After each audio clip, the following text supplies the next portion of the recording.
we're counting down the 20 weakest licensed hunters, those who earned their hunter licenses but would struggle to survive in a real fight. These are the hunters you'd probably not call in an emergency. Let's get started. Pokkle. Let's start with Pokkle, the guy with a bow and a dream. Sure, he's got some Nen abilities and decent aim, but let's be real, he's no match for the monsters of this world.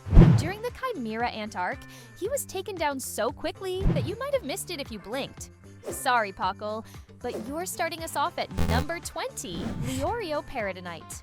We love Leorio, we really do. He's loyal, dependable, and his dream of becoming a doctor is admirable. But let's not sugarcoat it. His combat skills are mediocre at best. Sure, he landed that epic punch on Ging during the chairman election arc, but that's more of a highlight reel moment than a reflection of his actual fighting prowess.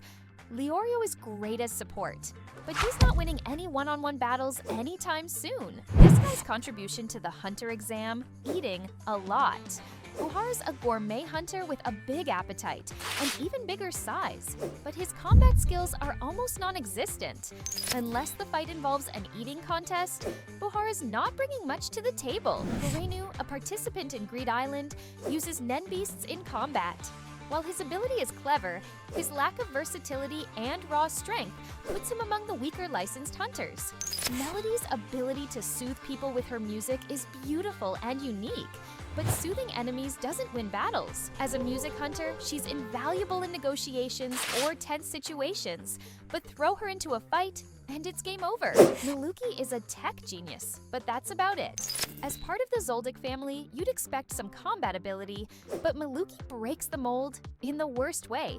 He's all brains and no brawn, and he's more likely to send drones into battle than fight himself.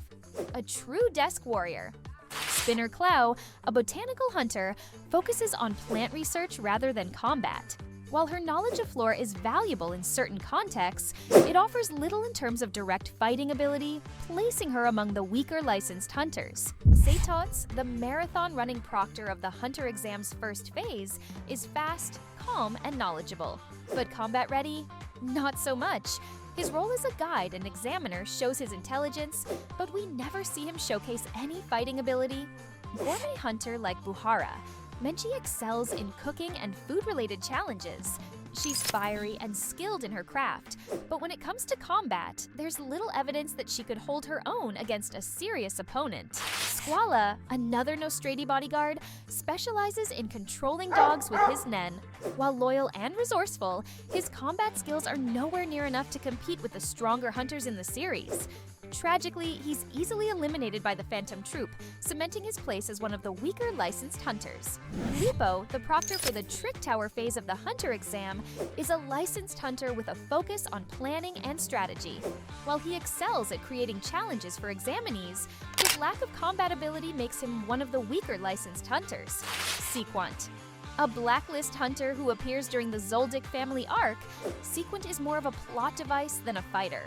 His lack of notable skills or feats lands him comfortably in the bottom 10. As a Zodiac, Ginta should theoretically be powerful, but his poison hunter abilities seem more academic than practical. We don't see much from him, and what we do see is underwhelming. Saccho is another Zodiac who seems more focused on administration than action. As a problem hunter, he's great at solving issues on paper, but in a fight, he's not the guy you want backing you up. Cluck's Nen ability to control birds is unique, but not exactly fearsome. She's a passionate environmentalist, but passion doesn't win battles. Cluck lands near the bottom for her lack of combat utility. The Rabbit Zodiac is clever and resourceful, but her contributions lean more toward intellect than combat. She's quick, sure, but that's not enough to make her a standout fighter. Knov has one of the coolest Nen abilities, hide and seek, but his fear during the Chimera Ant arc exposed his greatest weakness, mental fortitude. His strategic mind is incredible, but when it comes to facing true danger, Knov falls apart. Beans is Netero's loyal secretary, and while he's great at keeping the association running smoothly, he has no combat skills whatsoever. Beans is the quintessential desk job hunter. Baise, a manipulator and bodyguard for the Nostrade family, has a Nen ability called Instant Lover, which forces people to obey her after a kiss. While unique, it's a highly situational ability that's not practical in most combat scenarios. Her overconfidence also leads to her quick demise at the hands of the Phantom Troop. Tsezguerra is a veteran money hunter with solid Nen abilities and a cautious personality. While his strategic mindset serves him well in certain situations, it also holds him back in high-stakes combat. His defensive style and lack of raw power make him one of the least intimidating licensed hunters.